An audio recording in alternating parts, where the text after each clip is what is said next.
Welcome back to First and 10. And was there some football played this weekend? Was there? I mean, I think it started like on Friday night. I turned on that Miami Virginia Tech game, and I felt like that was just a precursor to how good the weekend was going to be. So, welcome back, everybody. It's Josh and Joe here on First and 10, and we're just going to go ahead and jump right in. Joe, how you doing?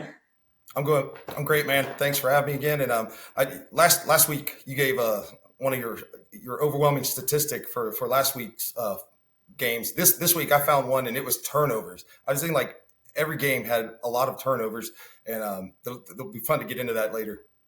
Okay, all right. So that's the key stat. Yes, yeah, it was rushing because I went back through the rushing this week, and it held pretty true. But I think there might have been one outlier, but we'll get to that. So, all right, the first game we want to talk about, we'll go with Miami and Virginia Tech. Virginia Tech was getting 17.5 points. And in the first half, it looked like they should have been the favorite with the way that things were going. They were controlling the line of scrimmage. They were putting pressure on Cam Ward. Cam Ward was making mistakes, which is what quarterbacks do when you put pressure on them. It's a great formula when you can do it with your front four. I was really impressed with the Virginia Tech. What's it? It's number 52. I should know his name. Oh my gosh. I had it down. Anyway, but he's the defensive end. He was leading the nation in sacks, right? I think he had 7 already, which is crazy at this point in the season.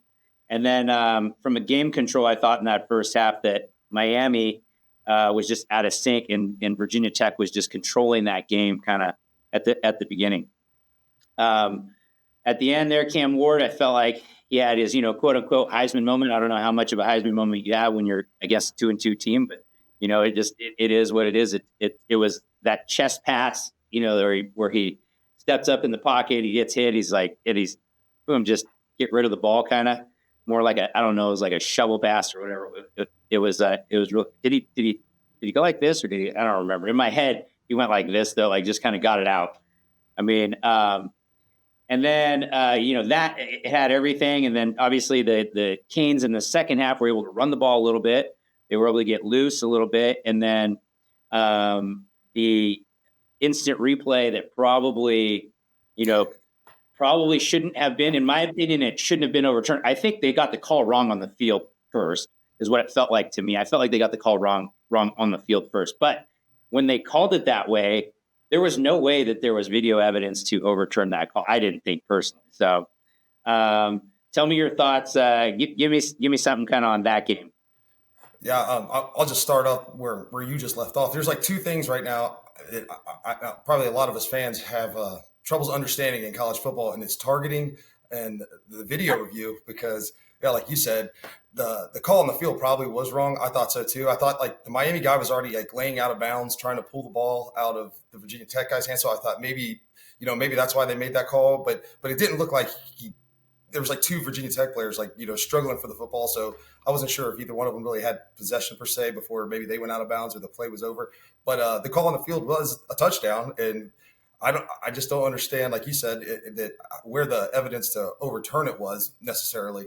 But it's like that and targeting. I always feel like the refs get wrong because I guess just because it's so subjective. And I wish there was a way I wish they would clean that up and make it a little bit more like black and white instead of being so like gray. I mean, because you see every week where I didn't, maybe not this week, I don't recall any terrible targeting calls that I didn't understand or a player got through. But I saw it the week before. I think in the first 3 weeks, it seemed like it was happening kind of frequently. And I just was like, this call doesn't even look the same as this one. And then vice versa. But yeah, I was surprised at get back to Miami and Virginia Tech. I was surprised at how much pressure that Virginia Tech was able to get on Miami. And I self-admittedly didn't give them enough credit for coming into this football game. They had lost to Rutgers, and no disrespect towards Rutgers. They're a great football team. They're undefeated.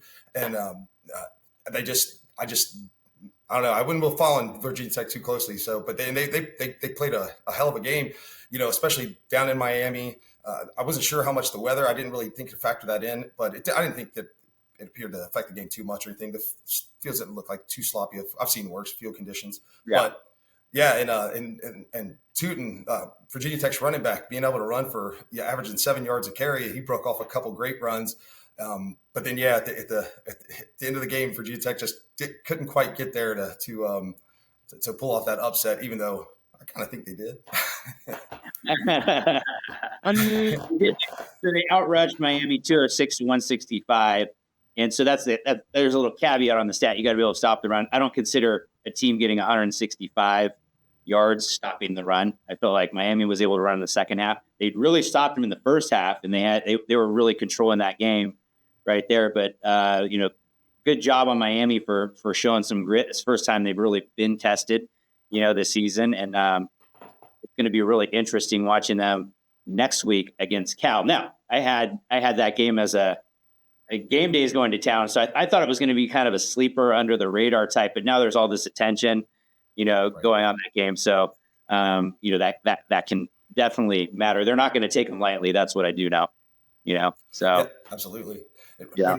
Continuing on, one thing I just forgot to mention, that with all that pressure that Virginia Tech was able to get on Cam Ward, it also forced him into a multi-interception game. He threw two picks, and so that's something that'll be fun to keep an eye on. Is maybe the advanced stats on Pro Football Focus or something like that to see how different, because Cam's been pretty clean.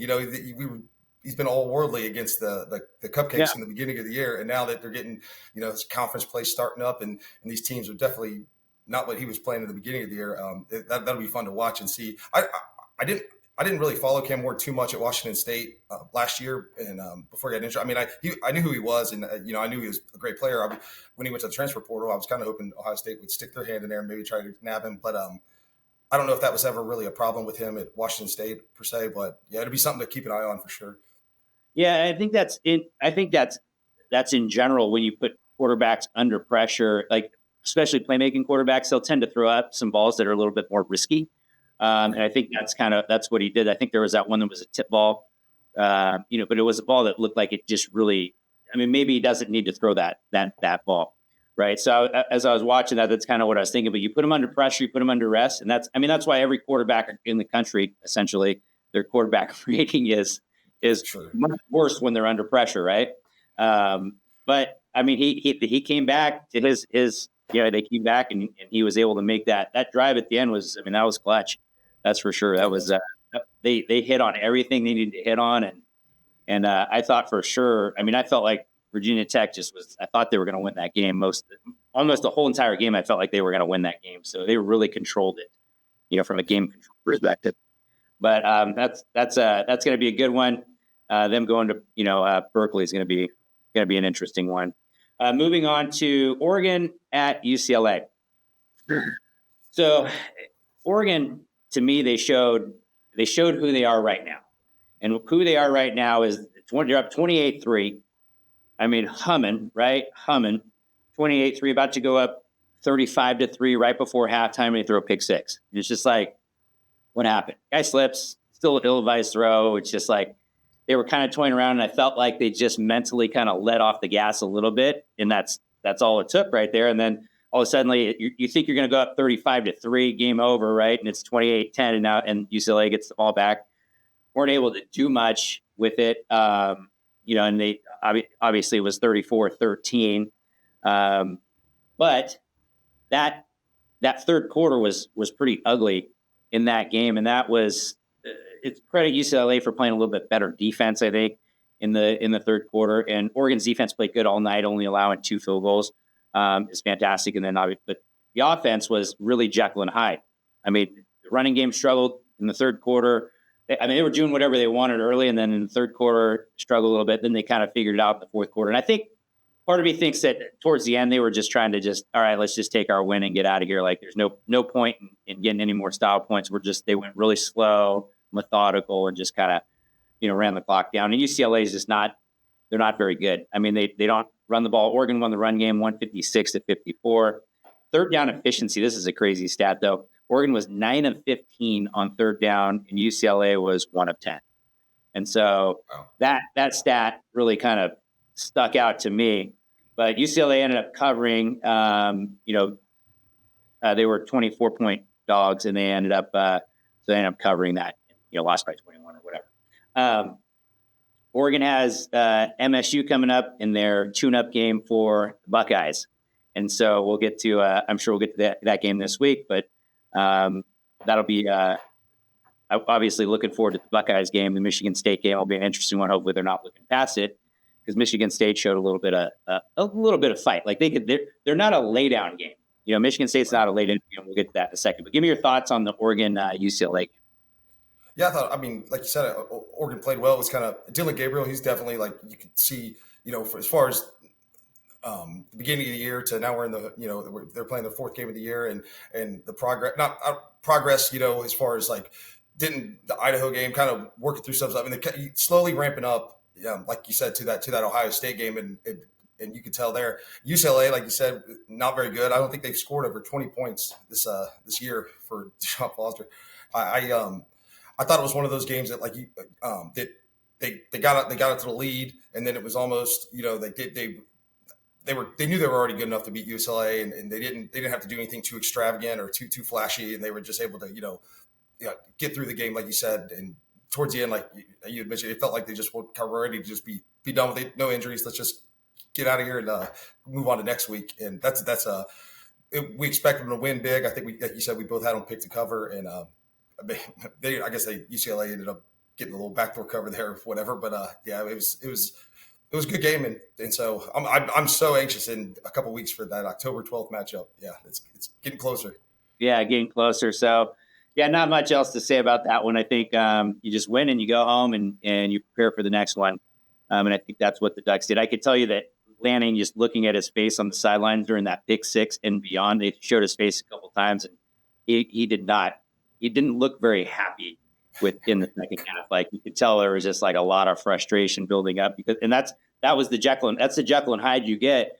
And if Oregon if they play in the first half, like the first part of the game against Ohio State, they play like that, that's going to be a really good football game. If they play like they do in the second half there, Ohio State might run them out of their own stadium.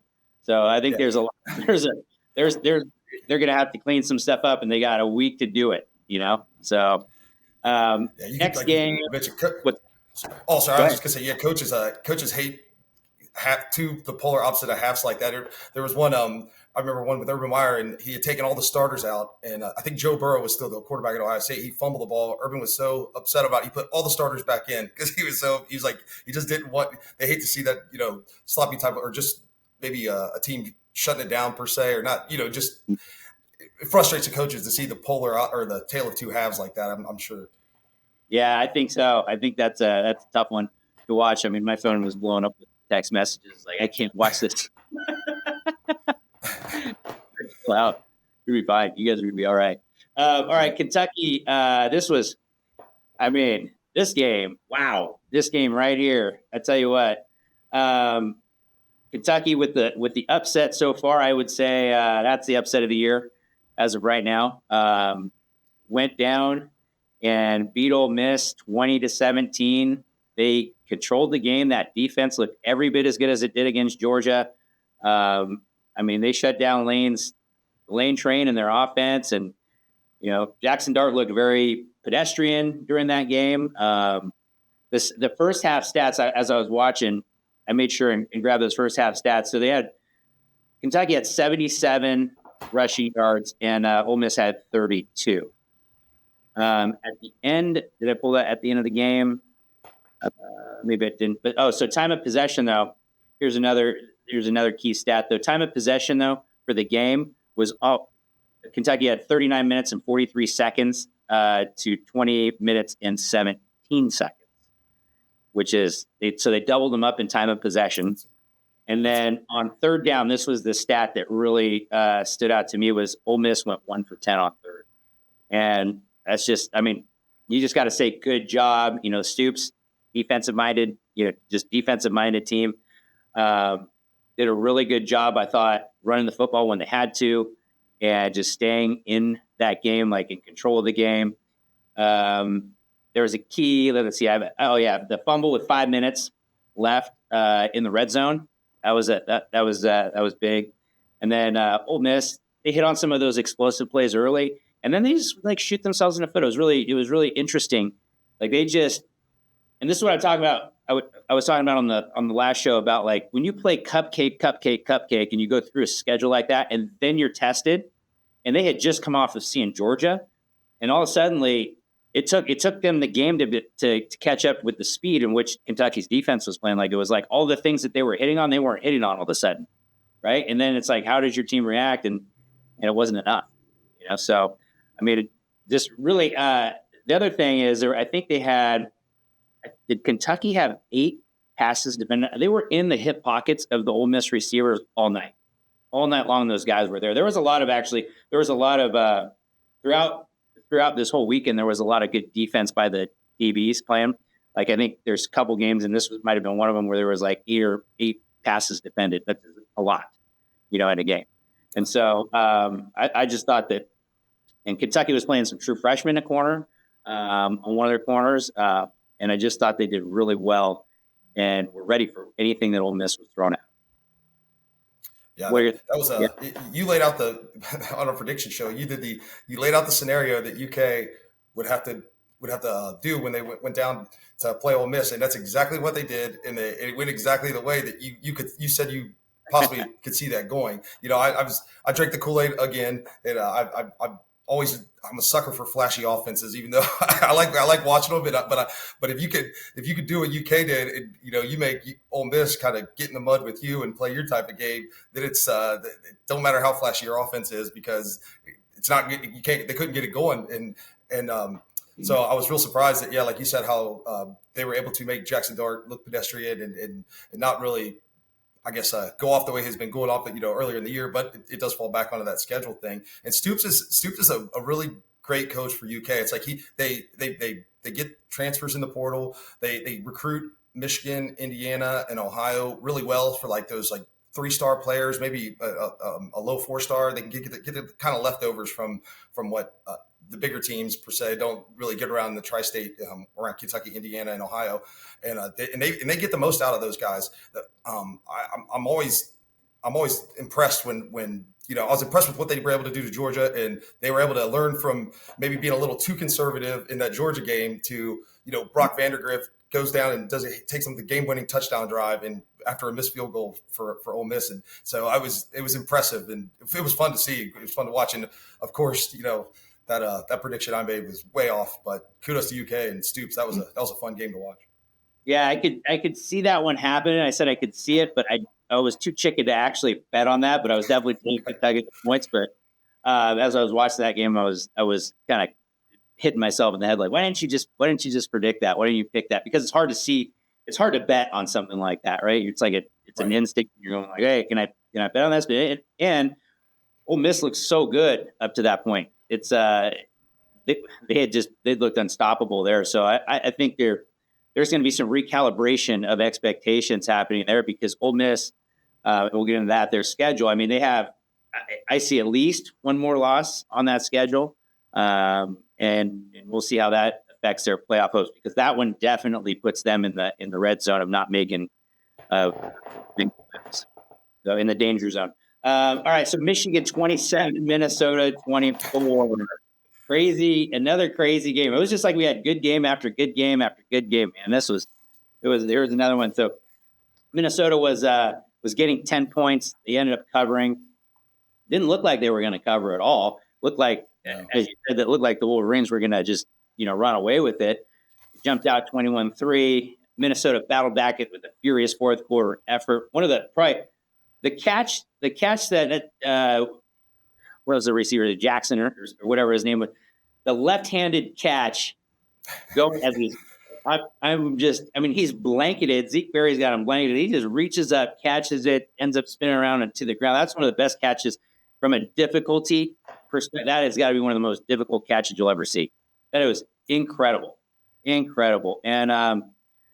there was obviously some egregious officiating there, so much as the Big Ten changed or was able to get. I think they got it cleared today that they can change the way that they're governing onside kicks or watching officiating onside kicks, which is that's good news. And then here's an interesting one. Minnesota outgained Michigan 296-241.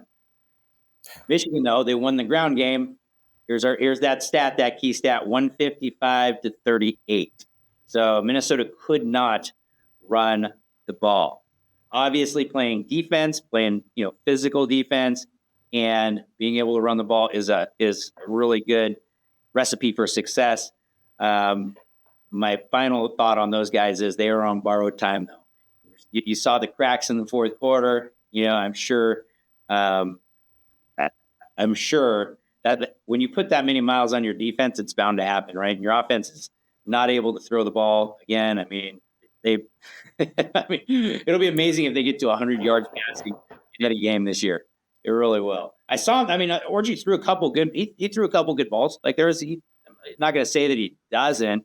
It's just like it's missing though. It's right. It's either quick, hey, get it out quick, short, but like the lack of being able to go through a progression and throw the ball is going to catch up with them at some point, and probably a few times.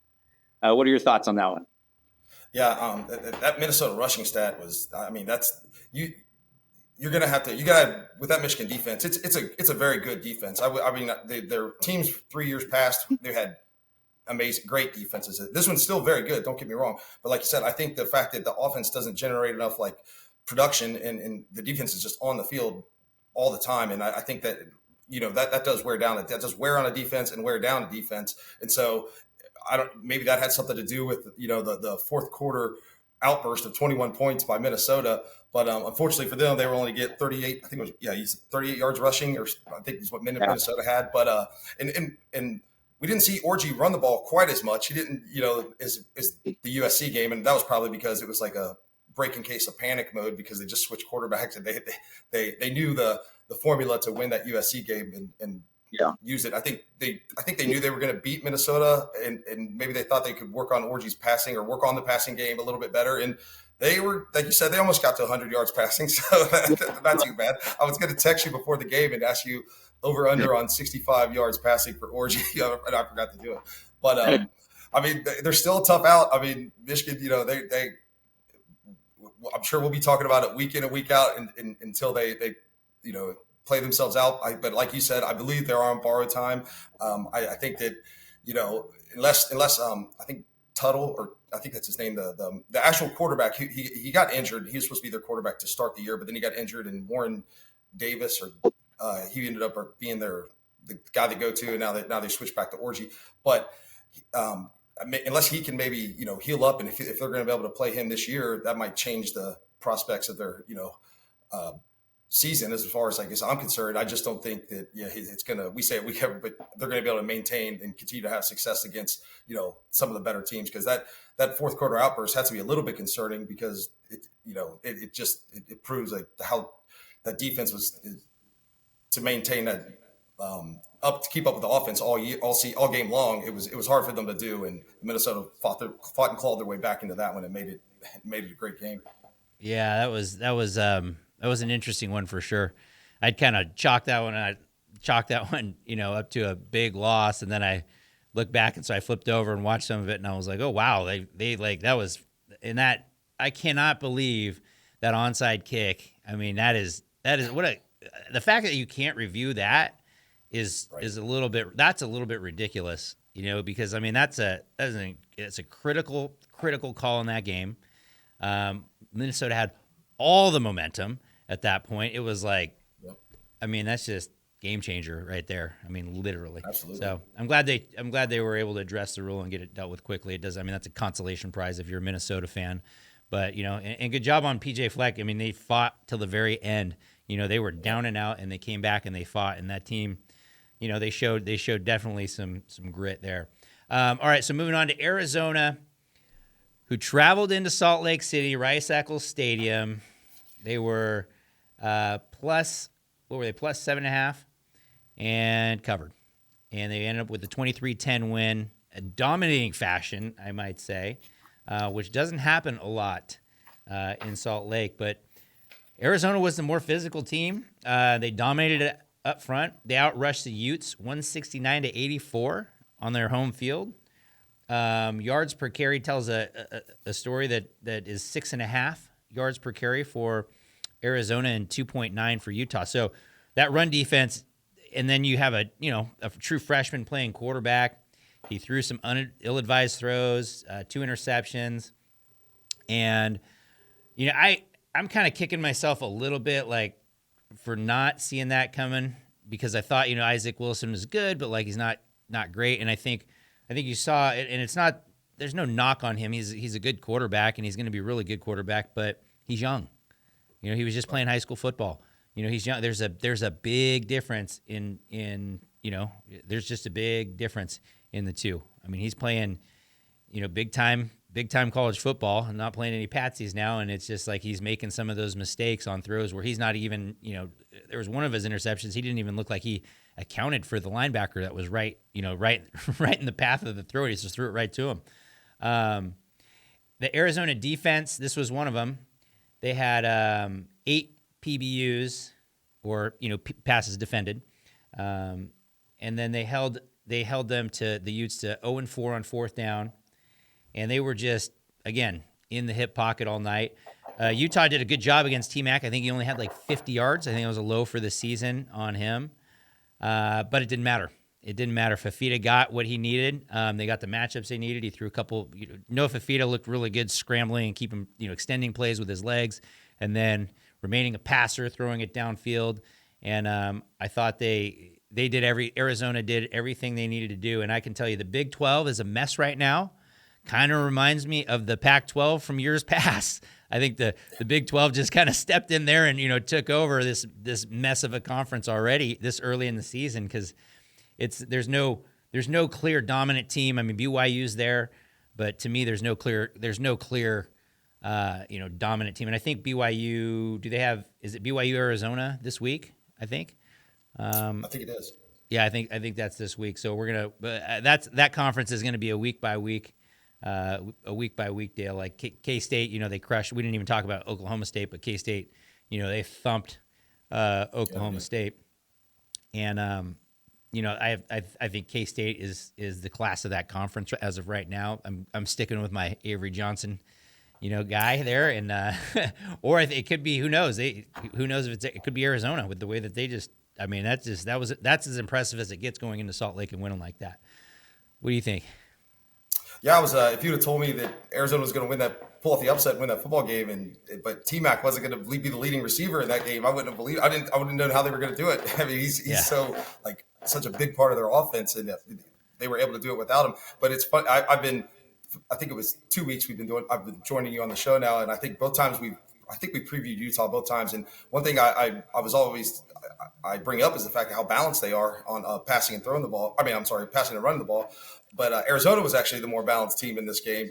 And so you held Utah under 100 yards rushing, which, I didn't see that coming at all. And you had already mentioned it. But yeah, that 0 for 4 on 4th downs. I mean, that's such I feel like that's such a momentum thing for a team when you stop a team on 4th down, and they got to do it 4 times. And they were firing on all cylinders on defense.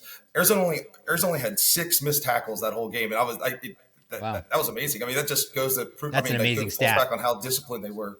6 missed tackles. I mean, not that Utah had 12. I mean, not terrible, but still, and it's double. It makes a difference. Yeah. So yeah. Obviously, it made a big difference in there. The PBUs, having 8 PBUs or passes defended, PDs, I guess they call. I'm old school. I call them PBUs or PDs, I guess, today. But that's an incredible number. That's an incredible number right there.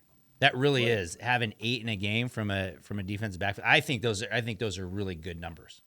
So. The Big 12 though, that's a interesting. In Iowa State, they're undefeated right now as well, so they might be something to keep an eye on. Yeah, maybe. I feel like Iowa State's always there, and then I just never. I guess I don't fully take them seriously because they always disappoint at some point in the season. I mean, they're well coached, right? They're competitive, well coached. It's just they always have this game where you're just like, what? And then it's like 2 games. So, but yeah, maybe keep an eye on them. All right, so Boise State and Genty. I mean, man, that guy's a stud. What? I mean, what? Yeah, it's crazy. 5'9". What is he? 5'9", 215. 5'9", 215, and freaking track speed. He looks like. I mean, he's You can't tackle the guy. He's that low center of gravity, bounces around, bounces off people, and then just outruns them. It's just crazy to watch. He's got video game numbers: 26 for 259, 4 touchdowns, averaging 10 yards per carry. I mean, that was a Wazoo team that beat Washington in Seattle, right? Like, I mean, this is not a horrible football team. Genty went for like 190 against Oregon, right? And I mean, he only had 3 explosive plays, but like Oregon played him really good except for about those 3 plays. And it's just like, this guy, I don't know, man. He's something different.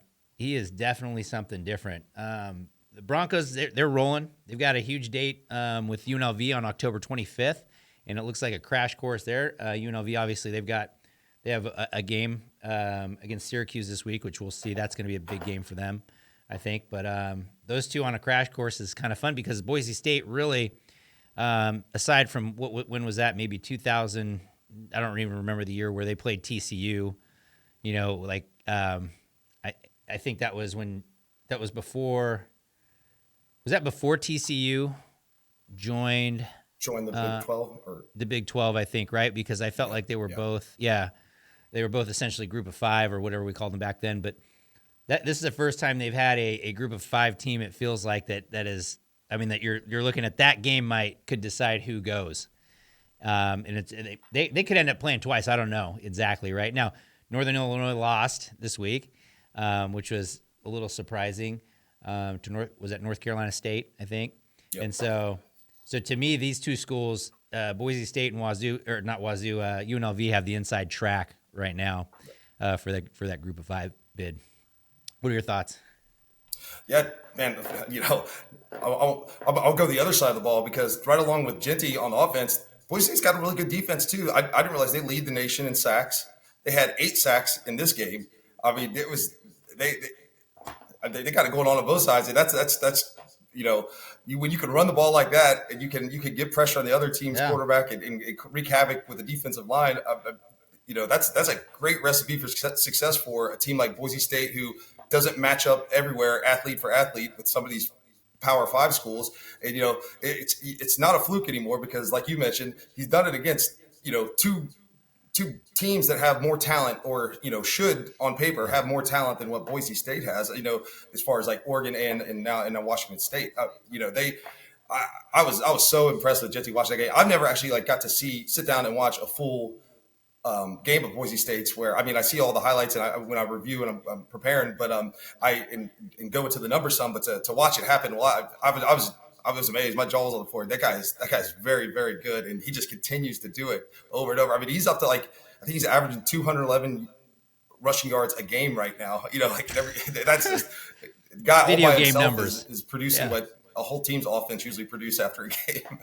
That's crazy. I didn't know that about their sacks. I didn't know that they were leading the nation in sacks. I look at their defense and I know their secondary is an issue. But one way to neutralize a secondary that's not very good or is your weak link is to get sacks. And so they've got they're rolling for sure. Those guys are, and looking at their schedule, they've got I don't see another loss on their schedule aside from UNLV possibly. I don't see that, as to where UNLV I think has a much tougher road to get there. Speaking of UNLV. Who is Matt Sluka? I think everybody in the as a UNLV fan around the country is like, well, there went that conversation. Like that was, Haj Malik Williams. Oh my goodness, right? Right. Yeah. Hats off to you. Yeah. 13 of 16, 182, 3 touchdowns, passer rating of 153.7. Are you kidding me? Are you kidding me? Who is that other guy? Who is that? Get that 100. Somebody get this guy 100K. Yeah, exactly. Don't let him shut it down. Yeah. UNLV, they dominated the game from start to finish, never in doubt. They look like a top 25 team. This is a team, this UNLV, or that Fresno State team that they just drubbed, by the way, was a team at Michigan that was in the game in the fourth quarter. Let's not forget that. UNLV, they run the football really well, just like Boise State. They run the football really well, and now that it looks like maybe they've got their guy. the defense had 4 picks, one of the best picks I've seen this season. I mean, that was an incredible pick there. And they also outrushed the Bulldogs 254-30. That's just pure domination right there. That's pure domination. So Syracuse coming to town next week. That's why I said it's going to be a good one. You got Kyle McCord coming to town. But what were your thoughts on this one? Yeah, like you said, that was a bunch of do about nothing, wasn't it? The old Saluka thing. For a while, I felt like it was getting more. It was getting more airtime than like the Bama Georgia game. You know, it was like all everybody was talking about, Hodge Blake Williams, he made that go away very, very fast, and nobody's gonna. Poor Saluka, it's like, I don't know. He probably isn't going to see that money now for sure. For a second, I thought that maybe they would come to some type of agreement before the game, and he might, I figured if something happened sooner, maybe he would.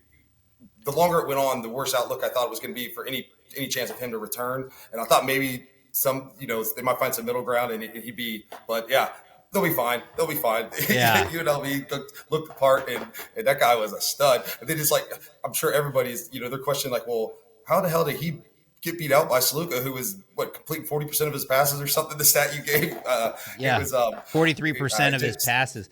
And on that note, they had that offer from, I think it was Circa or whatever, that offered to pay the $100K, and they were like, no, we're good. There was a report that came out. The UNLV said we are never doing business with Saluka family again.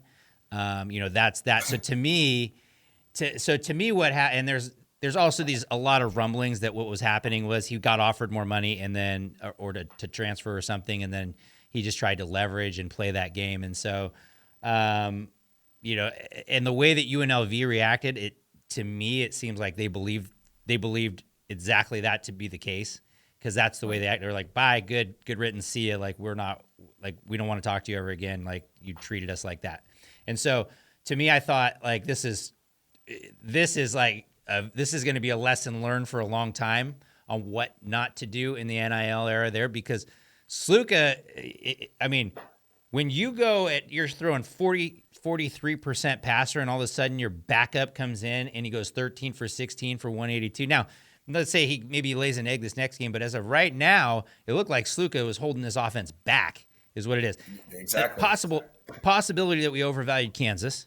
Right? There's a possibility there, because maybe Kansas isn't that good, but maybe UNLV would have beat the living crap out of those guys if Hodge Malik was the quarterback. Maybe they would have really blown the door. You don't know. It's like you look back at those 3 games, you're like, wow, okay, like maybe is it possible that we played our first 3 games as bad as we could have played them on offense, and we're just much better than that now? I mean, so on the NIL side, I think teams are going to look at that, and they're going to look at Saluka and be like, what $100K for what? For what? Yeah. So, look what your backup did. I don't know, man. That's right. Crazy error. All right, go ahead. I was just gonna say, that defense on top of what you said, like 4 interceptions, like that was incredible. And their one DB, I think his name's like Jalon Catalon, or I think it's Catalon. But he's already got 5 interceptions this year, and he's averaging. I'm sorry, 4 interceptions. He has 5 for his career, and so he's averaging an interception a game right now. So that's crazy. I think he leads the country in interceptions as well. So it's kind of funny. I would hope so. The reverse of what like that Boise State game, when like you said that they're headed towards each other, but one's got the defensive line, the other's intercepting of the DB. So to see which defense prevails when that game comes to I'm excited. That one's on a Friday night too, I think. So that's going to be a fun one to watch. If I remember correctly, it's on a Friday.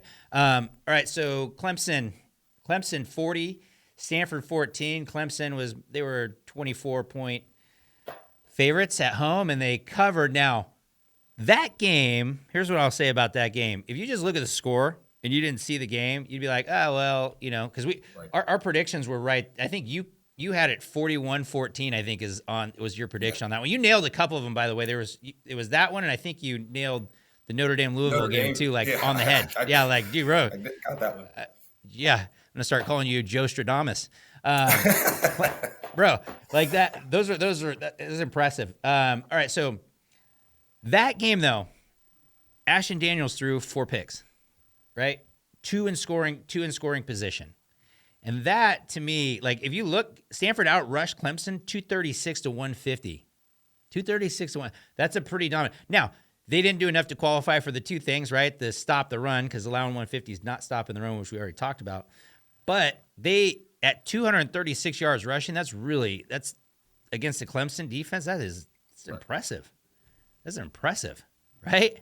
I mean, Stanford's going to be a tough out. And the way that game went, I mean, it was just they made too many mistakes at the wrong time, throwing an interception in the end zone, throwing another one at the 10-yard line, right? You can't do those things when you're in those positions. There was a fourth down where Lamson, and I'm going to, this is one of my pet peeves about just college football in general, the forward fumble rule. I don't like it because I think if it's a forced fumble, you just let it go.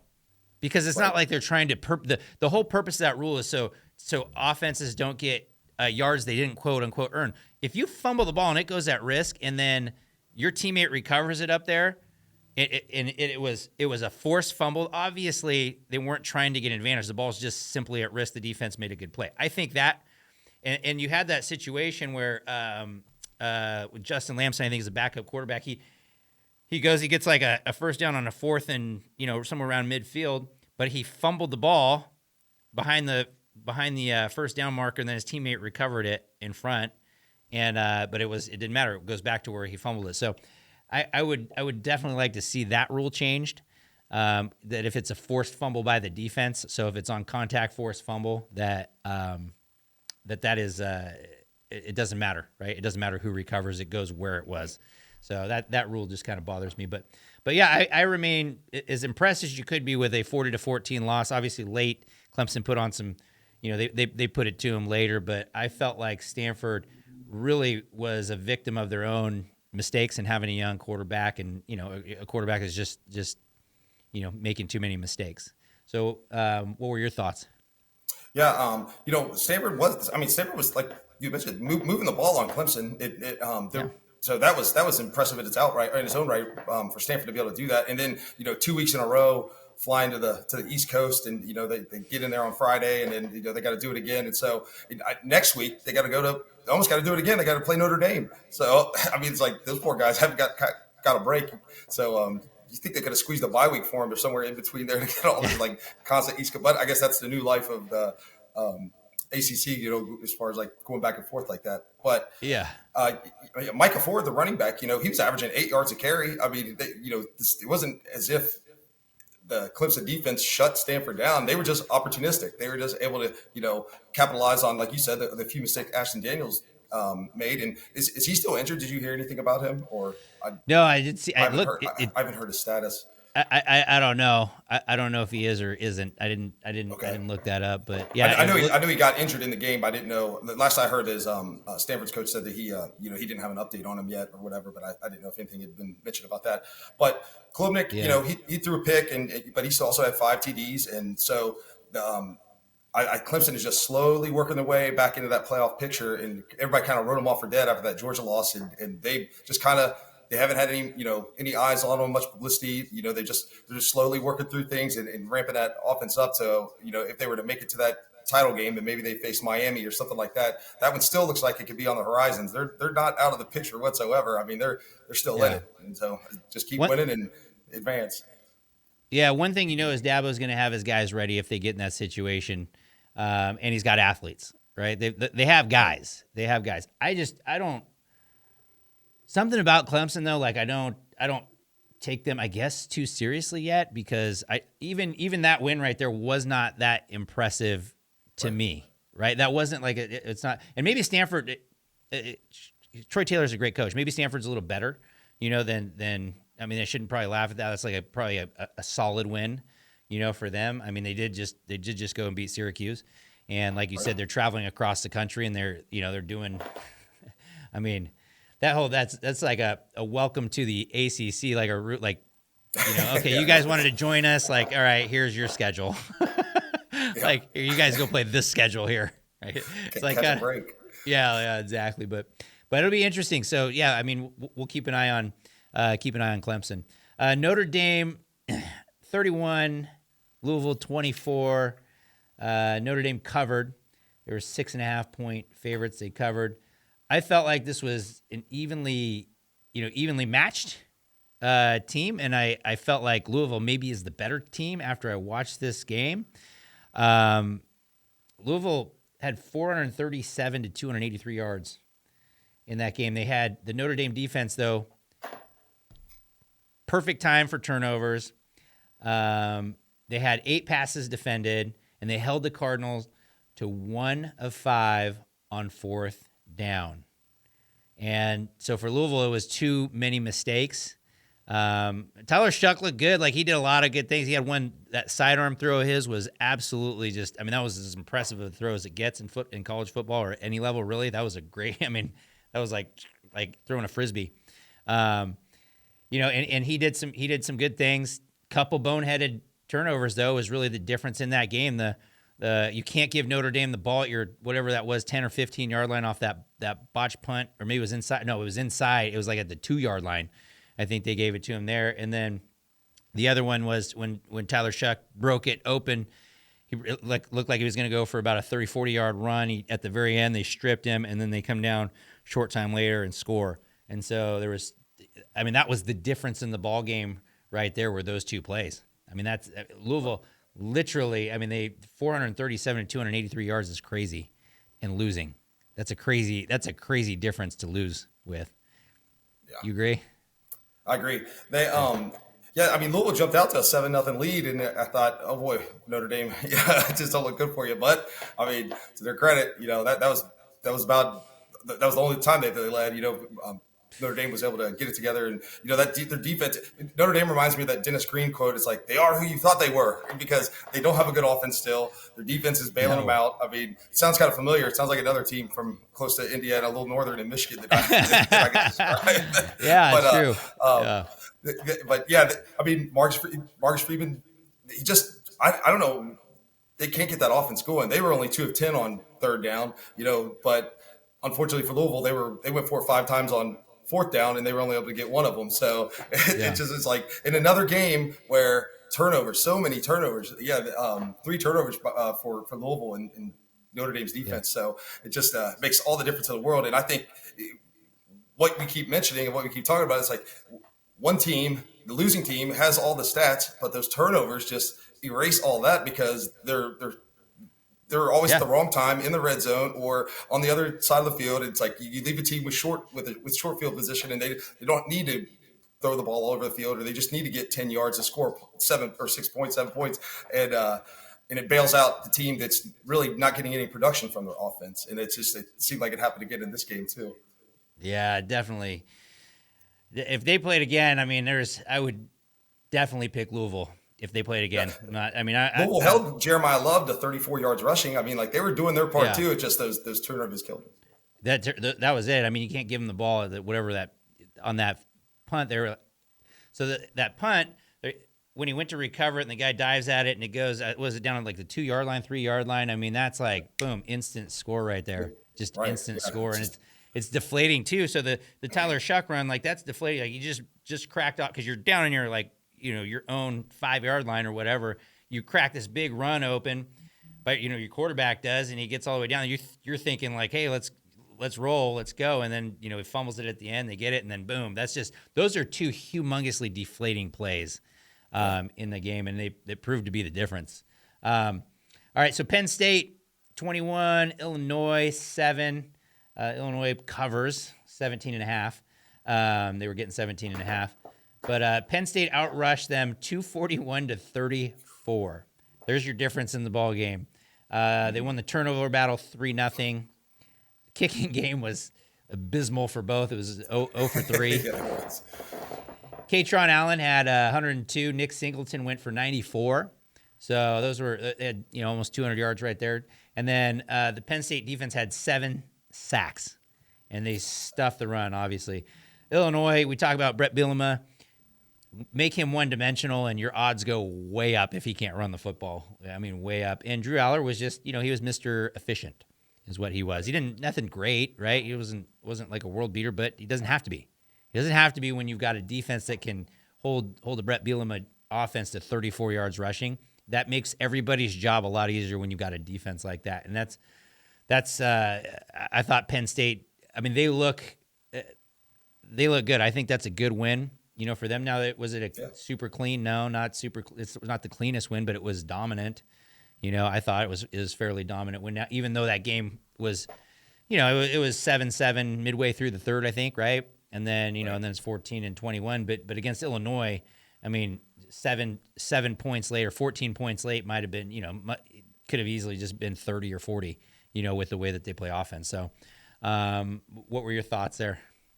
Yeah, I thought Happy Valley at night, man. That's a tough place to go in there and win. And you saw it with a lot of pre-snap penalties, causing some confusion with the crowd noise, and it really in that second half it really came into play. It felt like Altmaier threw his first interception. He had 2 fumbles, lost one of them.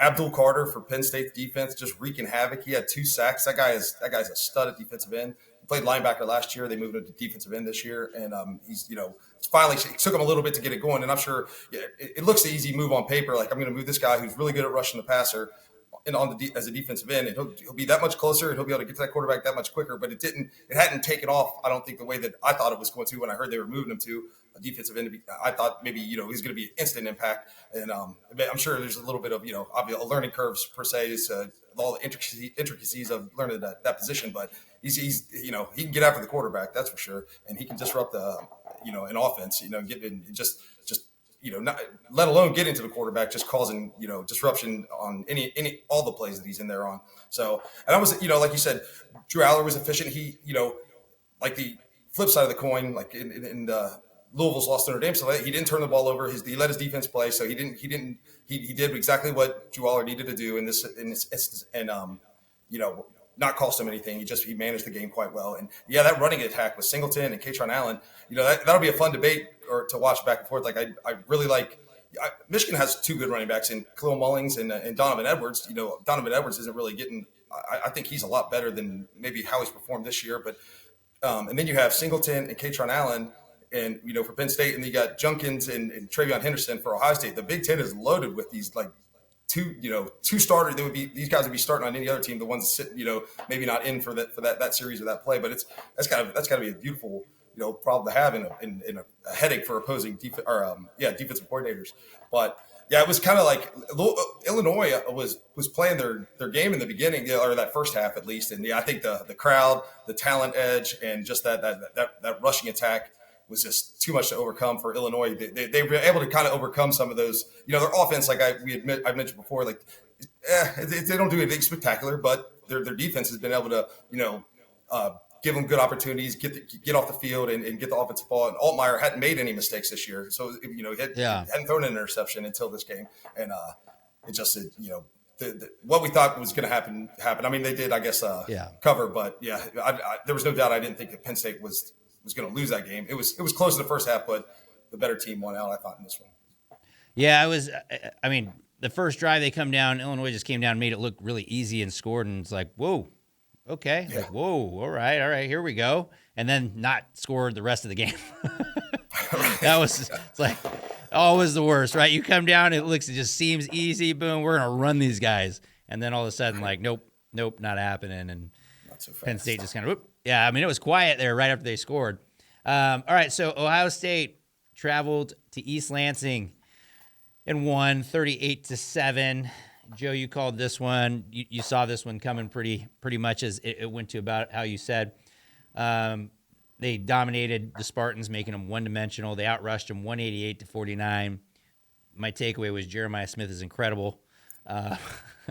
He's like when the ball's in the air, that guy, his ball skills are crazy. Chip has them. Some of the stuff that Chip's running there is just it's really fun to watch. I'm enjoying kind of what he's doing with all those, those tools that he has. I'm sure he's enjoying it too. The Buckeyes offense was incredibly efficient. On third down, they were 8 for 17, and on fourth down, they were 3 for 4. The defense had 4 sacks, 7 TFLs. That's always a good sign. And the Buckeyes got a tune-up against Iowa this week, which Iowa's always, they're never a super easy out before they hit the road to Eugene. So I'm sure you were watching this one. And how did you think of your Buckeyes? Yeah, J.J. Smith, he's so fun to watch, and I think it'll be a fun debate or go back and forth. Keep an eye on with Ryan Williams, the stud wide receiver, freshman, kid's only 17 at Alabama. He's we'll get to him, I'm sure. But he watching JJ is so much fun. He makes those highlight reel catches and such a fun kid to watch. And one great thing about that for Ohio State is it seems like it's ramped up the progress or the stats for Emeka Ibuka. He's been going off. He's had a touchdown in the last 2 games, and he had another great run for a touchdown.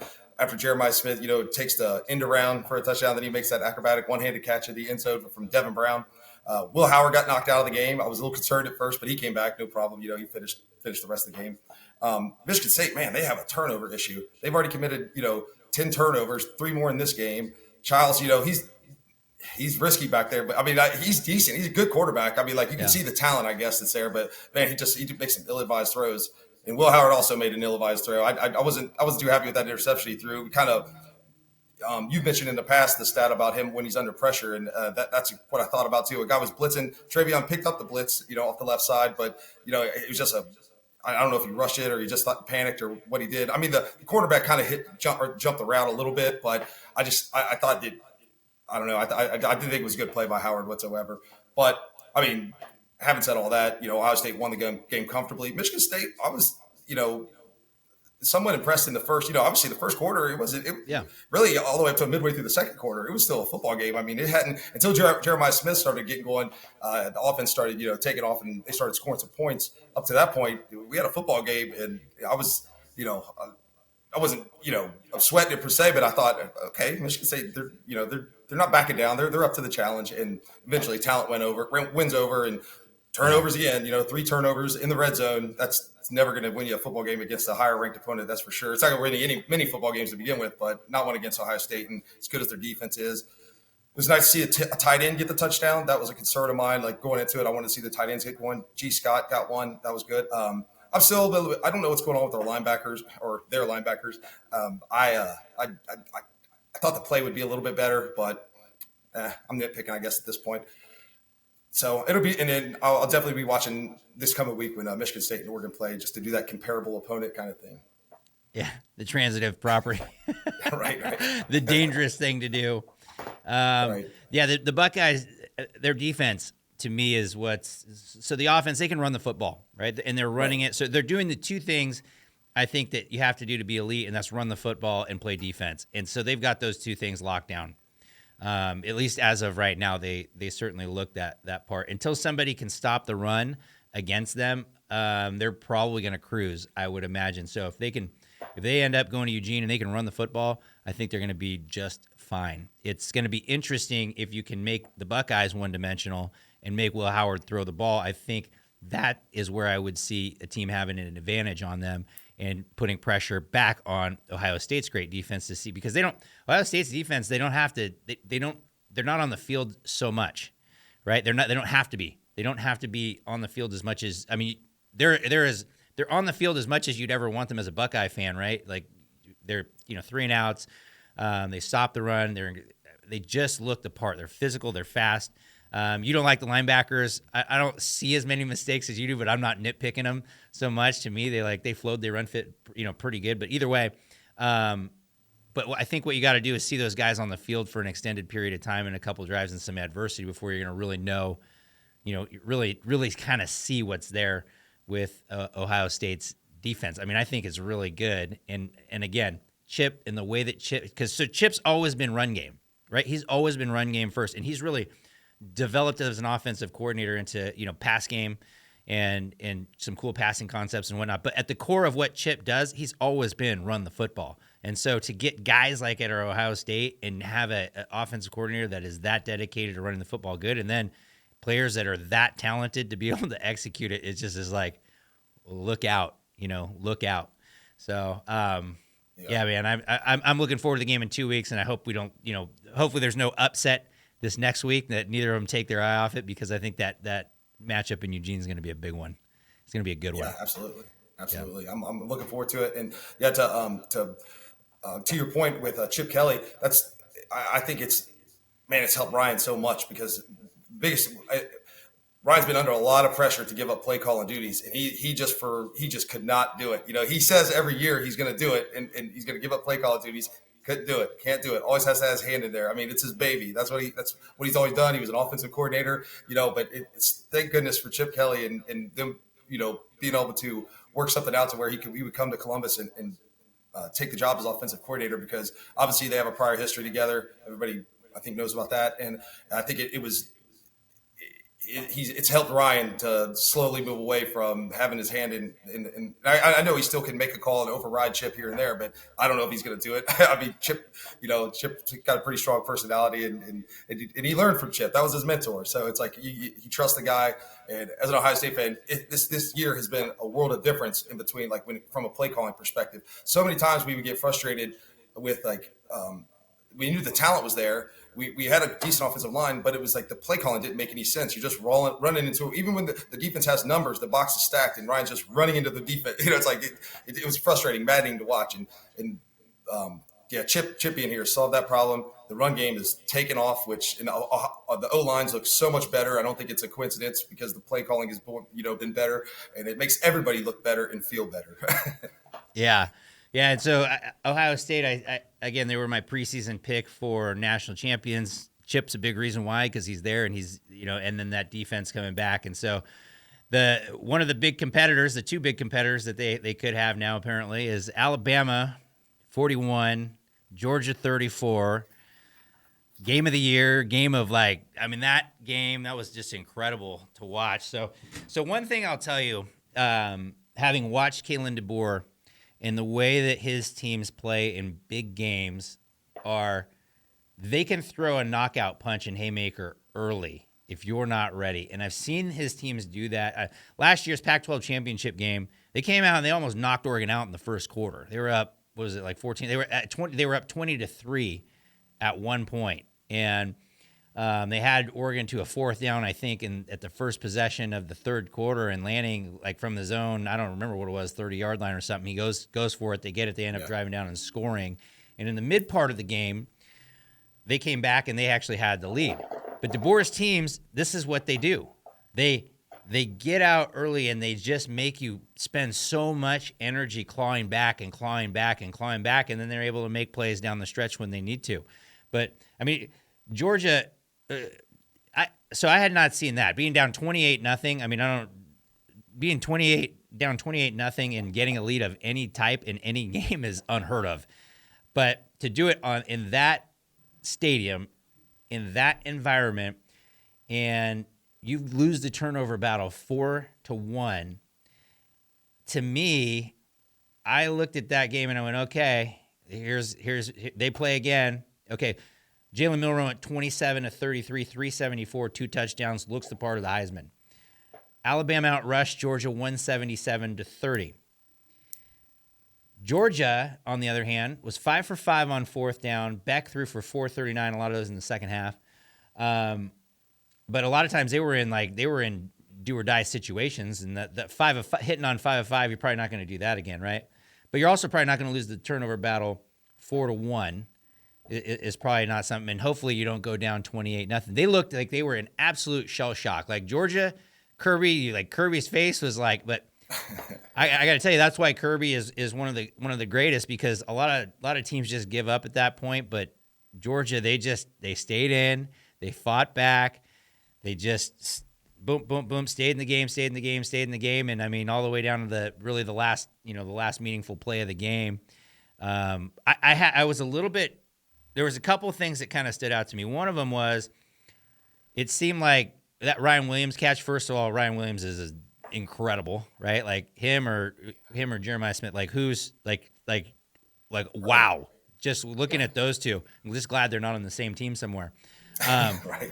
Right. Like, I mean, they're both incredible. Ryan Williams, I had no idea. Like he's got that Kyrie Irving thing right on the football field. I saw somebody say that, and I'm like, it really is. He just has this awareness, this body awareness, and this body control that's just unreal, right? Watching him, and he's got some real speed. So I'm watching this, and I'm just thinking to myself, I'm like, okay, so Kalen DeBoer, they almost knock him out. Kirby comes back. What happens when these guys play again? Because I think if you put them on a neutral field, so Kirby's going to think, okay, we got something for you. But I can tell you this, Kalen DeBoer, from a game planning standpoint and the way that his teams start in big games, it's like, don't mess with him. In Texas, right? They played Texas last year, almost like game control the whole time, really, and then Texas had to come back late in that game. I mean, they were strangling those guys out in the third, and they've just put so much pressure on you. And I just have to hats off to Coach DeBoer, because he is an incredible game planner, and Kirby's an incredible coach. So I really hope these guys play again on a neutral field. I want to see this. I would still pick. I'm going to pick Georgia if they play again, just based on the adjustments and the way that Georgia was able to play in the mid game after taking that. To me, I'll take them. But I got to say hats off to Alabama, because that was that. I mean, that game was it was just incredible to watch. So I don't know. What did you think about that game? Yeah. Not only was Kirby shell shocked, I think all of us were, right. 28-0. That was, gosh, it does not look good for Georgia at that point. And then a battle all the way back, man. Another game, another dose of turnovers, though. Carson Beck has his first multi-turnover game of his career, and poor Carson's got 2 losses, and both of them are to Bama. But yeah, I mean, he looked bad. He looked bad in the first. He looked bad at first. Right. He looked like he was thinking about something else. Didn't it look like? I mean, it's like not. I don't even know.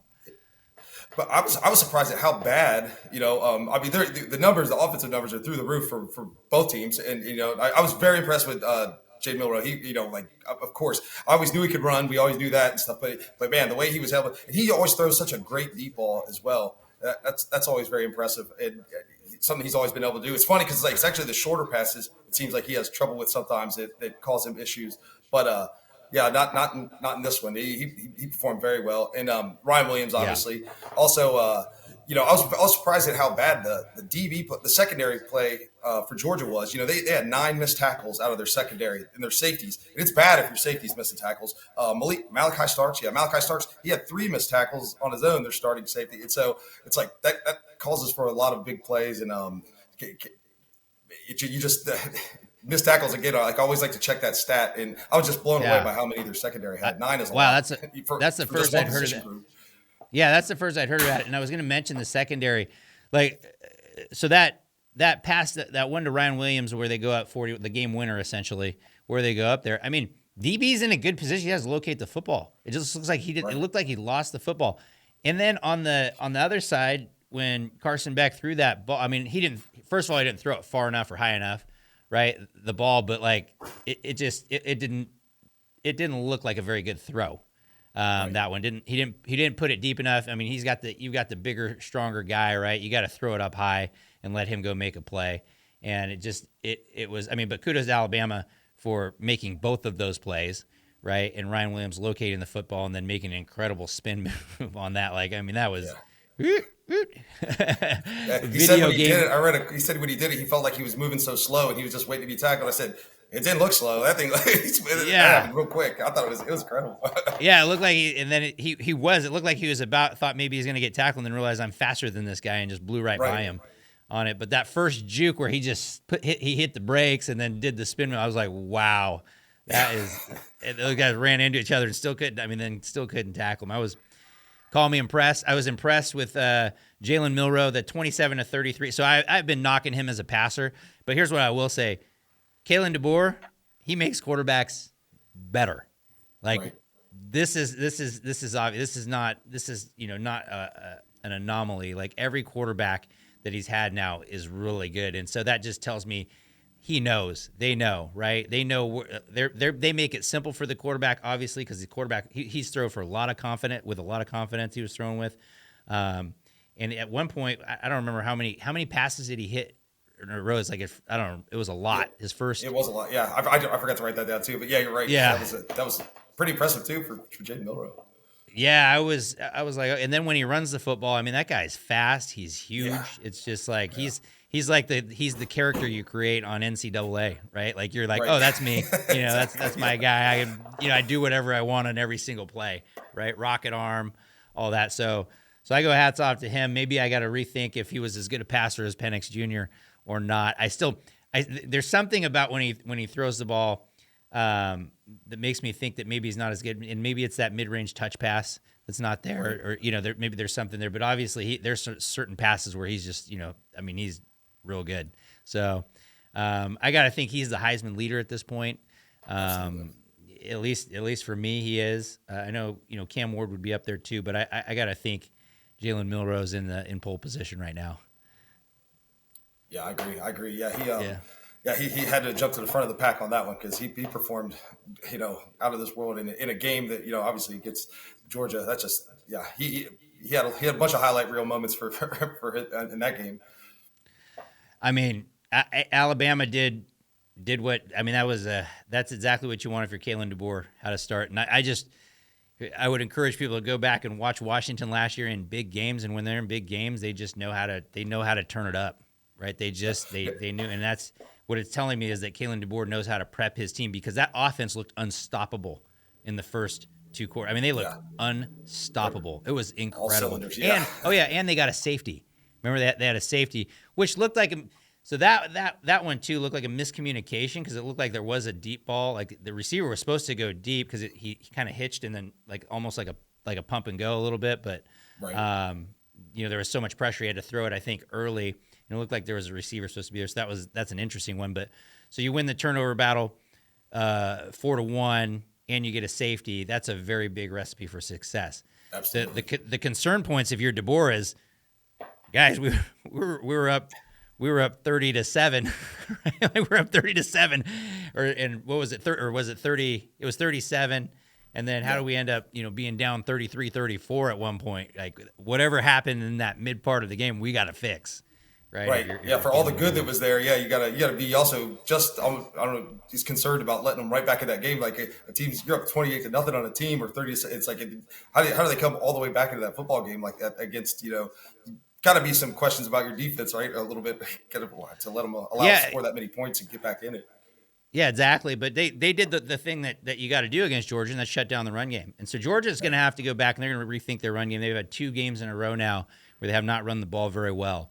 And so they've got, I know they're having a couple issues of injuries on the offensive line. And I think, again, as we talked about, that can make a humongous difference throughout a ball game. Yep. All right. So we went through all the games, rankings currently. The top 25, you have your top 25. Well, not your top 25, but the AP. AP's got Alabama 1. Let's see. Alabama 1, Texas 2, Ohio State 3, Tennessee 4, Georgia 5, Oregon 6, Penn State 7, Miami 8, Missouri, Michigan. So I don't have to name them all off, but they've got a couple notes. Ole Miss, from their loss, they fell all the way down to 12. Utah fell to 18. BYU's up 5 spots to 17, and then Louisville fell down to 7 spots to 22. And Illinois fell to 24.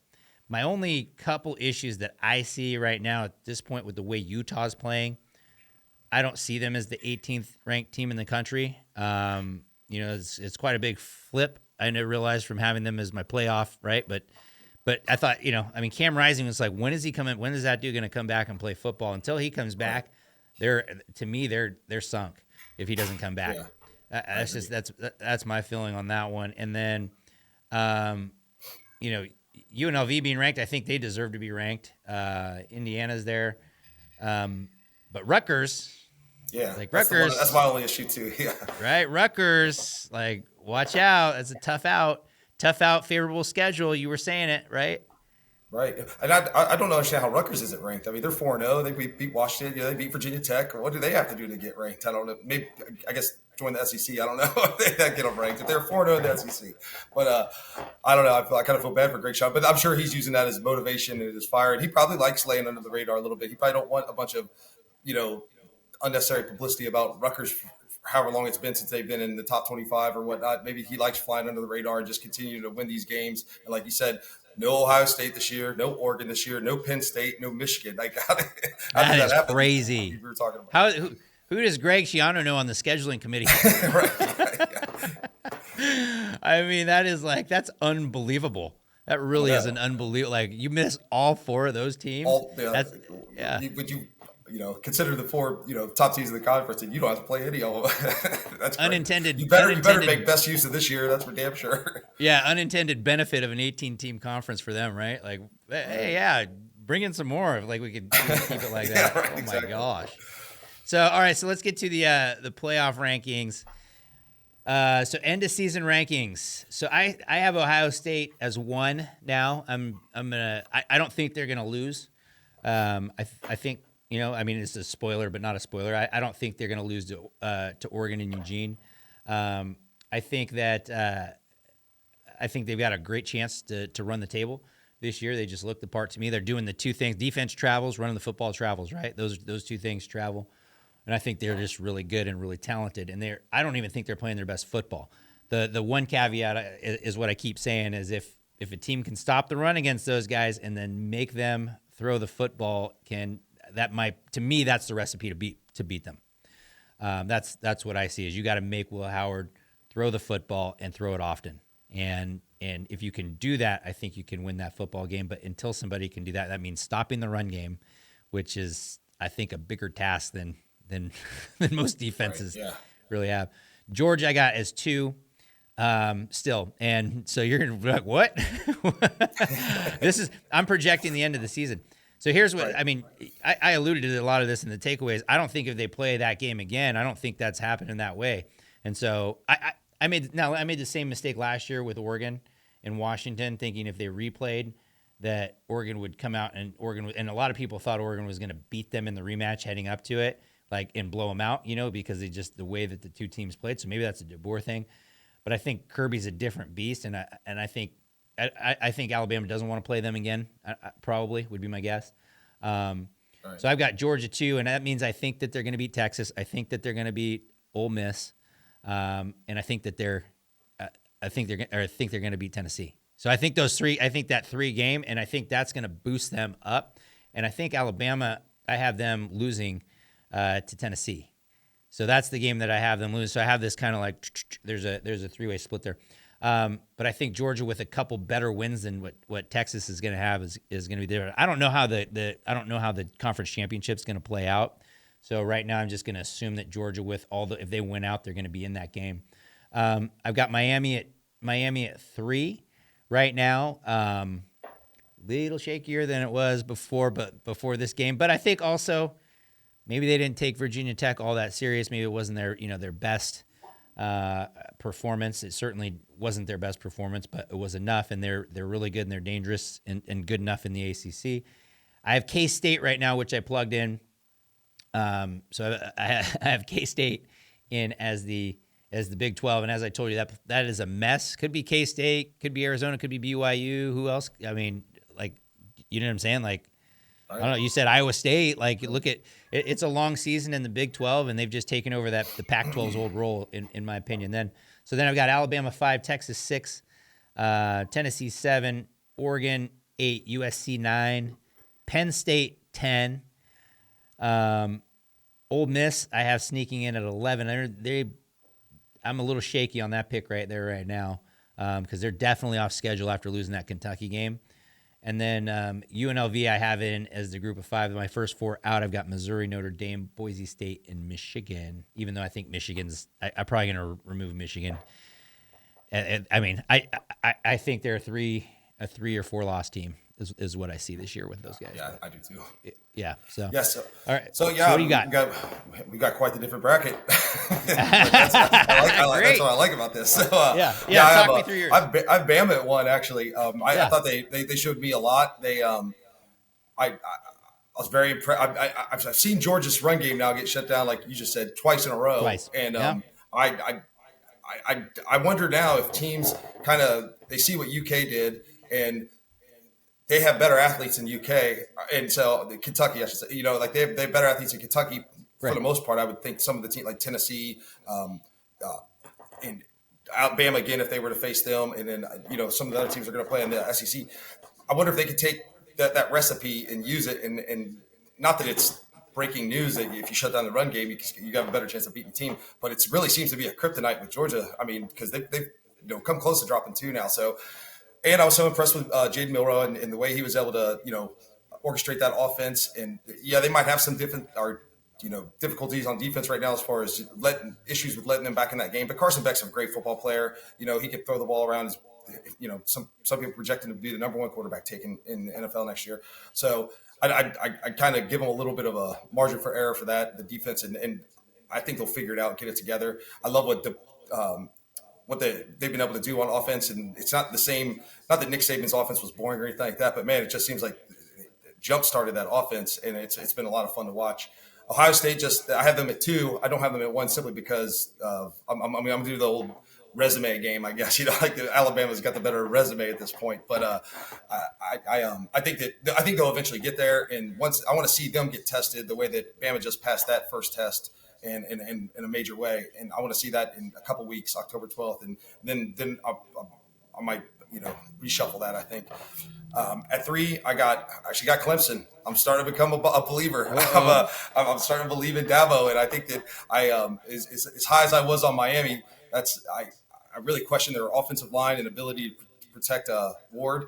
And I think if they were to meet Clemson in that title game, I wonder. Clemson does have a good defense, and I think it's better than Virginia Tech's defense. And I think that I'm sure Cristobal will get some things cleaned up on that offensive line. He's an offensive line guy. I mean, that's why I was kind of surprised at how much success Virginia Tech was having. But I think Clemson will be. I got them at 3 for those reasons. My 4. Iowa State. I love Matt Campbell. I love Iowa State's coach. He's from Ohio, and I think he's a good football coach. He's undefeated, and yeah, he's a lot of fun to watch. He came from the MAC out here, and we kind of touched on those teams. Like the Bowling Greens, the Miamis, the Akrons. Kent State's not that great. Toledo, they always perform real well, and they're fun to watch. And they've been given these major conference teams, Power 5 teams.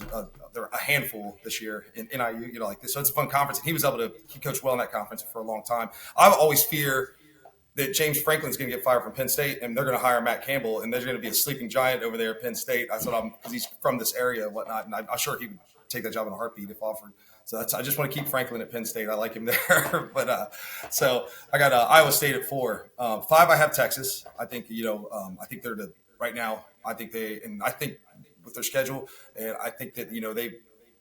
Not that I knew they were going to beat Michigan. I mean, I projected that. I didn't think that was going to be a tough task. Or I mean, like a tall task, I should say, for them. I thought they were the better team, and they went in there and they did it. But still, to actually go in there into the big house and do it with all that pressure, that game could have been a lot worse than what the score was. I mean, it seemed, they put Arch in, and then they kind of shut it down a little bit in the fourth quarter to get out of that game without any injuries. They had it well in hand. No reason to overdo it that early in the season. And style points don't matter anymore anyway. So you can play yourself in the playoffs. We're not style points are out the window. And I'm happy for that. So Texas at 5. 6, I have Tennessee. I really like what they're doing on offense, and yeah, they got a defense that seems like to go with it this year. And so Tennessee, I made this comparison before. It's like they are what I thought UCLA might be, but I thought UCLA had not that they haven't. I'm sorry, not UCLA, USC. With USC with Lincoln Riley, I've always knock on him has always been that they have amazing offense, never have the defense, but they still have plenty of time. I know it's early in the year, so I don't want to rag on them too bad because I think they still could absolutely get in the playoffs. They only have that one loss to Michigan. So I tell you, they looked impressive against Wisconsin. Yeah, that was an impressive second half there. And this is a USC team that is winning the second. They're doing the things that playoff teams do, which is win the second half. And so that tells you that they're making good adjustments at halftime. And they're tough out. USC that's a real football team there for sure. I agree. Yeah, the way they dominated Wisconsin second half. Yeah. And they don't have the hardest schedule in the world left. I mean, they still have a couple good games. I mean, they played Notre Dame, I think, the last game of the year, and I think they played Penn State. Penn State. So that'll be a good one. But I think that they could more than play their way into the playoffs, even without making the conference tie. If they can get through the year and only have that one loss, I think that they'll and maybe but maybe not make it into the Big Ten title game. They finished maybe like 3rd or just out of it. I think they could still easily find themselves in the playoffs as well. Yeah. So Tennessee at 6, Oregon at 7. I think they're and obviously almost same thing that you can say about Ohio State. I can say about Oregon. That matchup here in a couple of weeks, that's gonna neither team will be out of the playoffs by far, but it kind of just a good barometer to see where each of them are. And the way that Alabama and Georgia, we just got to measure those two teams. And I have Georgia at 8, and I think that You think they're going to drop a game? Yeah, I do. I think, and they have I think they still have a tough schedule, and I don't think they're going to lose. I could see Georgia with 3 losses. I really can, but I could also see them only not to hedge my bets and be wishy washy, but Georgia, they could also obviously, like you said, see Alabama again in the play or see in the title game. And then one of those teams, one of those scenarios, they play each other 3 times of the year, right? Like just like we had talked about, Ohio State, Oregon is another one of those teams. They quite possibly could see each other 3 times this year. It's also very hard to beat the same team twice. I mean, extremely hard. You hear coaches talk about that all the time. So I think they meet again, though. Definitely, I think Georgia and Bama meet again. At 9, I have Missouri. They don't have the toughest schedule in the world, and I'm even though I have them in my rankings, it's like I'm a little bit in flux about it, just because I'm not 100% sold on them. But they don't have the hardest schedule in the world either, and they I think they could get through the year and finish with 2 losses in the SEC. I think would even not making the title game, I think might get them in the playoffs. I think a 2-loss SEC team will get in the playoffs, and I could see them. I kind of take them over Ole Miss right now because, I just UK, Kentucky, they even though I'm not saying they did it. They've done it twice in a row, so I'm not discounting what they did to Ole Miss, but I think that there might be some more issues that I was glossing over because of how they had performed the first part of the year against the cupcake teams, and so I kind of bought into that, and I feel more comfortable picking Missouri over Ole Miss. Kind of lesser of 2 evils for me on that one. I have Miami at 10. I think that I don't think the ACC, I don't think they're quite at the level of what the Big Ten and the SEC are, and I think Miami just might have some issues, and so I'm gonna put them in at 10. 11, I have Penn State. They have all the talent in the world. I'm still not completely sold on Drew Aller. I don't feel like. I mean, Illinois. I thought that was a good game, and they were a good test. They're a good team, and they were able to handle it. But they had everything going in their favor as far as like home game at night. Rabid fans, and in the first half of that game, it was a game. They were only able to just wear down. When they have somebody like an Oregon or an Ohio State or a USC even that can match up for the most part, team to team, athlete for athlete, I think that Penn State and James Franklin, I don't think he's a very good game coach, and I don't think he's a very good in-game coach when there's a game online and decisions have to be made. And I think of all places to have a weak spot, your head coach isn't where you want one, and I think that's Penn State's. And then at number 12, I have Boise State. I think Boise State, man. I love that. I love Ginty. I love that rushing attack, and he is a difference maker. And not that UNLV doesn't have difference makers. They're I feel like they're easily, and that'll be a fun one. But Ginty is just, I think he is all worldly. You could put him on any team in the country, and I think he would perform just as well. Obviously, with and it'll be fun to see if that UNLV defense can shut him down, if that's even possible. I mean, like shutting Ginty down is like maybe holding him to 130 yards or 150 yards. I don't know, but right. Because this guy's doing 211 yards a game right now. But yeah, it's a lot of fun, and I think that's it. That's where I see the top 12 teams. First 4 out is USC, and I just kind of covered that a little bit. I mean, I think they might just miss the playoffs based on the teams that we just mentioned in front of them. I could see them missing out. LSU, I think that they quietly kind of just been hovering around there, I don't think they're good enough to make it the playoffs. But they're still a decent team. Just I don't think they'll find themselves in the top 12 at the end of the year, or at least for the playoffs. And Utah, they're going to be next out, even though they're probably further out now that I think about it. They're probably not as close to making it as I once thought they were. We both had them in our rankings before, and they just did not look very good. And I think that up in the air status of rising is I don't know. I mean, like I don't know against the other teams in the Big 12 if they can overcome that. And I lost a little bit of points for them when they played this week, and I could see them miss the playoffs. They the Big 12, as you mentioned, it was funny because like at one point I thought Utah was going to run away with the conference, and admittedly, I'm not as familiar with like the Arizonas and Utahs and some of the other teams out west as I'm becoming now, and I probably didn't give Arizona enough credit and gave Utah too much credit maybe, but I thought they were going to run away with it. But then there was a scenario where if they weren't as good as I thought they were, like you mentioned, the Big 12 is now a mess because you have a lot of teams that are a lot of parity in the league that are just as good as each other, and they got to sort that out. And then BYU, I have the next one out. You know, they've quietly been they're undefeated and beat some teams that I picked them to, I didn't think they were going to be Baylor, and Baylor ends up not being very good either. But BYU, I think they might just K-State. That's crazy. They just might just miss it. Or I almost did something really crazy and put a BYU and Iowa State in there. I thought that maybe BYU could somehow, but I don't know. I was like, okay, level head. I like BYU. I think they just might miss. Yeah. So we definitely have some opposite thoughts on the bracket, but that's good.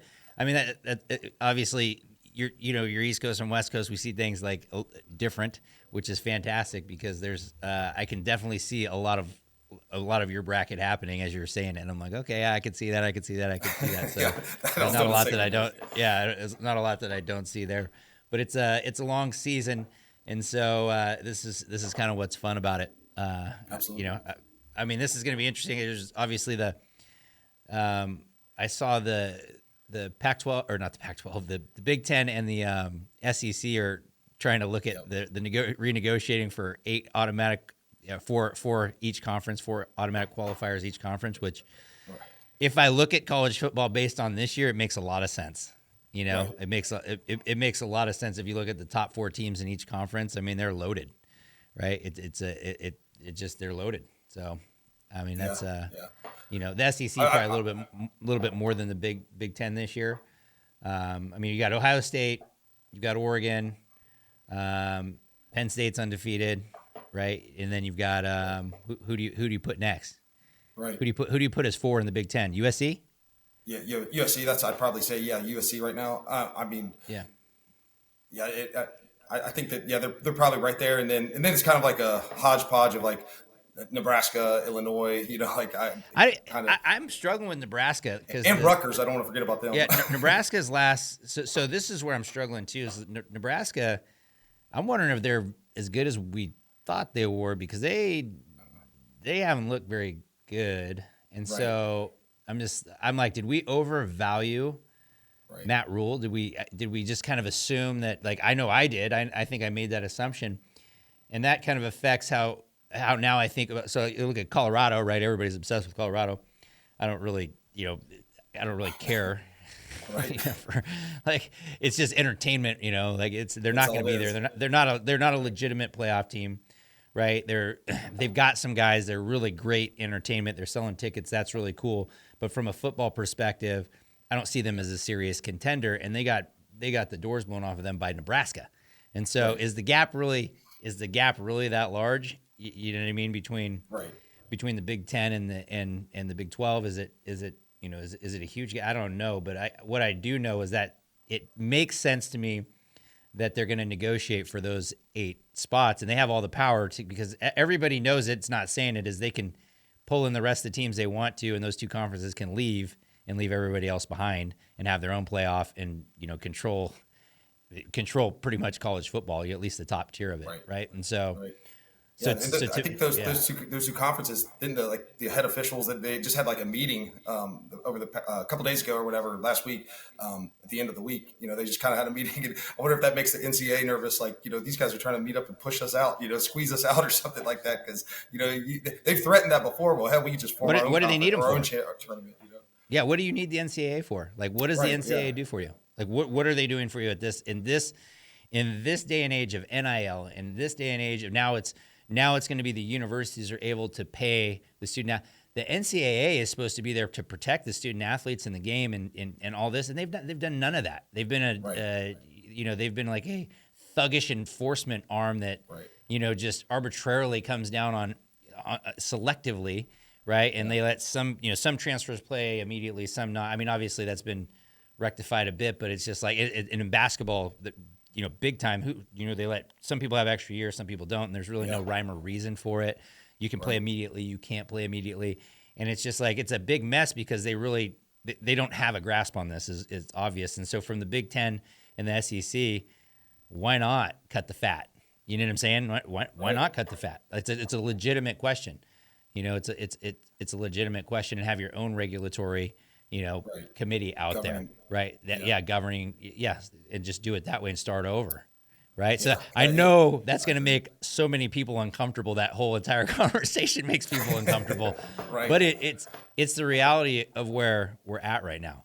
It is the reality where we're at. I think high school football, if we digress to high school football, I've said this before. I think high school football is going to turn into what college football was, right? And I think you're going to have some schools like in California that get together and they join some schools out in Florida, and they join some schools in Texas and across the country, in Ohio and in Georgia, and you're going to have essentially this league be played regionally and nationally for high school football, because they're not wanting to be governed by their states, and they want better competition, which they can find nationally. And they're now, with live sports and the way that everything shifted towards live sports, those streaming rights would be incredibly valuable. Right? For advertisers, for networks, for everybody. And so I don't see that as far off within the next 10 years of happening, maybe 5 years. And so I think right now we're at the very infancy of this humongous shift in college football, and it's going to be really in football and in sports in general with NIL. And I think we're going to see this shake out over the next few years. We're going to have a pretty good idea in the next 5 years of where things are going. That's a good take. I never thought about that. I could see. I mean, high school teams are already traveling across, to different states to play each other. DeMatha from Maryland, Chase Young's high school. He just came to Ohio and played either a team for Columbus or Cleveland. So they're over here, and I know Ohio teams have traveled down to play IMG. IMG's played up here. Yep. So I'd never thought about that scenario, but that could totally play out. Yeah. IMG used to come over and play in California. They can't play in California anymore. The CIF banned them, which is the governing body, because there's a big fight at a modern day game. And so they said, no IMG, you can't play here.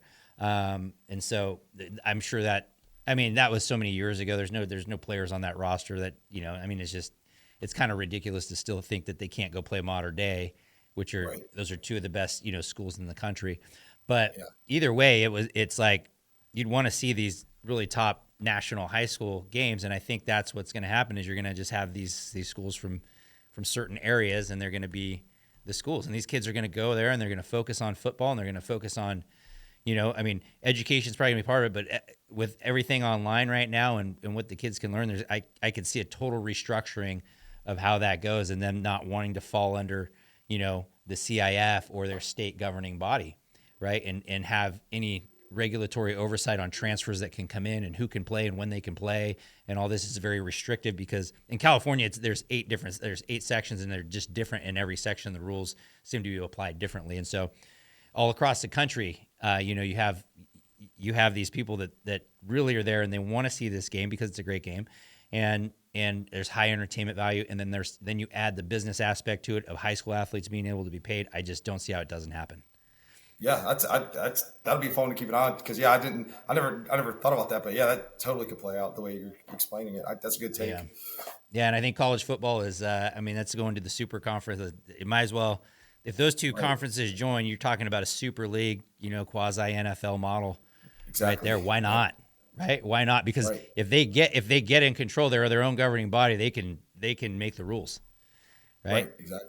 They're gonna make the rules that are beneficial for the best of what modern day football is, and I think the NCAA needs to hurry up if they want to be involved in the party.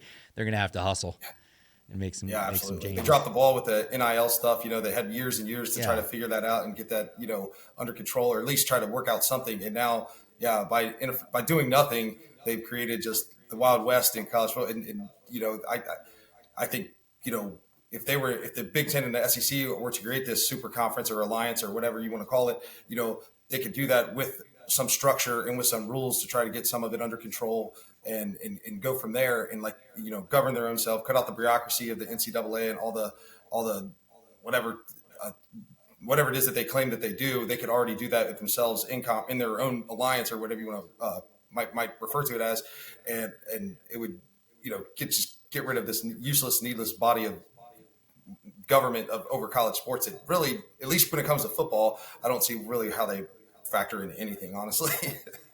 No, and then they can restructure. Like the playoff is cool. I'm glad we have a 12-team playoff, but to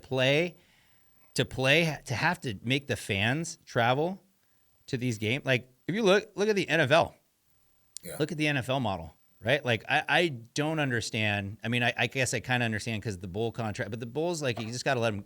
I think at this point, you're going to have to let them go because the attendance is dropping. I realize it's not about the in-game attendance. It's about the TV attendance and dollars there, what it's about. But realistically, fans are going to they can't travel 3 games most fans can't travel. They're not going to be able to travel across country 3 games in a row to go see their team. They're just going to sit home and watch it. So why not have the reward of winning home games and home field advantage and doing it that way? Seems like a way better but you can give the traveling team a huge allotment of tickets to travel, right? Like that you can do that. That's fine. But you're leaving the pocket of, half of that, each time half the team, instead of both teams traveling, it's just one team traveling, right? And so I think the expense and the way that is done, I just don't think it's a long-term, solution the way that they're doing it. The bowl games, I love the bowl games, you know what I mean? But that's got to kind of go in the memory bank, I think, at this point, of what they were, because it's just not what they are today. Yeah, and even if you were to create like that alliance, or maybe I don't know if you're able to do, I don't know how the details, how you can work it out. I don't know if you just do it for football, because to back to your point about the traveling and the cost. I mean, like you look at a school like Stanford has the most sports teams of any college in the country. They got to fly all their tems in the ACC, like out east, to play these teams that now they're in conference with. And like financially, I just don't know how sustainable that is either. Or or is schools going to have to make decisions to start cutting sports because they can't afford to fly their team over to play this conference opponent that has now been the conference opponent just because of realignment and everything else, because it's all kind of screwy at this point. And they come up with a better system, and I think that's what they're working on. I mean, I really do think they're not being too quiet about it either. Yeah, exactly. So, well, Joe, thanks so much, man. That was awesome. Love the Joe Stradamus predictions there. So we'll post so we're gonna post the record, the wins and losses. So the team's working on that right now. So they're gonna post the wins and losses, and I know you nailed the one score, and you almost nailed 2 of them right on the head. So that's impressive on any level. So. Good job, buddy. All right, guys. So yeah. Thanks for coming on. All right, everybody. So we will see you on Thursday for our predictions for all the matchups upcoming this week. So thanks for joining for Sports Idol Nation. I'm Josh Rodriguez. Sports is in our DNA, and we hope it's in yours too.